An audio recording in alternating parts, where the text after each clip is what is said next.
Mud येथे श्री प्रकाश दळी sir यांची ही कलाकृती आपण बघत आहोत।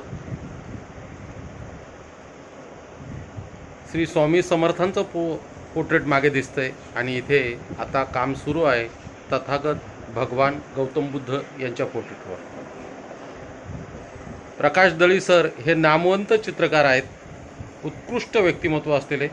आध्यात्मिक चित्रकार म्हटलं तरी वावगं ठरणार नाही, कारण प्रकाश दळी सर यांचे जे काही चित्र आहेत ते अक्कलकोट येथे श्री स्वामी समर्थ मठ यामध्ये लावलेले आहेत।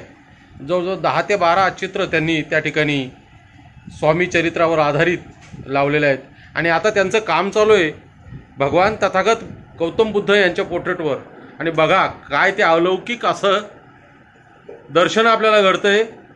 जे तेज भगवान गौतम बुद्ध यांच्यावर आहे ते त्यांच्या कुंचल्यातून दिसतंय आणि हे रंगाची करामत, ही आध्यात्मिकता, यात उतरलेलं सगळं कौशल्य हे काय काल आज करून होत नाही, तर जवळपास 20, 25, 30 वर्षाची त्यांची तपश्चर्या आहे। कलेच्या क्षेत्रात त्यांचा लीलाया वावर असतो आणि त्यांची ही चित्र खरोखर मन मोहून टाकणारी असतात। आध्यात्मिक चित्र करताना त्यामध्ये पूर्णपणे कौशल्य तर पणाला लावायचं असतं, परंतु त्याचबरोबर मनन चिंतन करणं आणि याशी एकरूप होणं त्या विचाराशी। आता एक भगवान गौतम बुद्धांचं जे चित्र आपण बघतोय, जे पोर्ट्रेट आपण बघतो, त्यामध्ये बुद्धांचे विचार त्यांच्याकडे बघितल्या आपल्या डोळ्यासमोर आले पाहिजेत।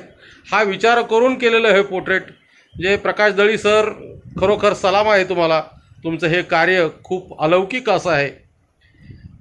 आमचा एक घनिष्ठ स्नेह निर्माण झालेला आहे आणि त्यांचं काम बघण्याचं भाग्य मी अगोदर पण आणि नेहमी म्हणतच आलो आहे की खरोखर एखादी कलाकृती जेव्हा जन्म घेते त्याचे आपण साक्षीदार असणं याहून भाग्य ते काय असतं।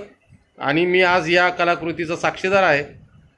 उत्कृष्ट असं हे पोर्ट्रेट इथे आकाराला आलेलं आहे आणि त्याचं तेज, त्याचं सगळं बघितलं तर तुमच्या लक्षात येईल सरांचं काम, त्यावर आजचा त्यांचा हातखंडा हा खरोखरच अलौकिक असा आहे। दळी सर या नावाने ते पंचक्रोशीत प्रसिद्ध आहेत। मड या ठिकाणी हा त्यांचा स्टुडिओ आहे आणि इथे हे काम सुरू आहे। श्री स्वामी समर्थ यांचंही पोर्ट्रेट आपल्यासमोर आहे आणि तथागत भगवान गौतम बुद्ध यांचंही पोर्ट्रेट आता आकारास आलेला आहे। तर एक सुंदर अशी कलाकृती तुमच्यापर्यंत पोहोचवण्याचा मला मनस्वी आनंद झाला। एका उत्कृष्ट अशा आध्यात्मिक कलावंताला तुमच्यापर्यंत पोहोचवणं याचा मला खरोखर खूप आनंद होतो आहे आणि याचा मी प्रत्यक्ष साक्षीदार असणं हेही मला खूप मनाला भावतं आहे। म्हणून हे तुमच्यापर्यंत पोहोचवण्याचा हा माझा छोटासा प्रयत्न।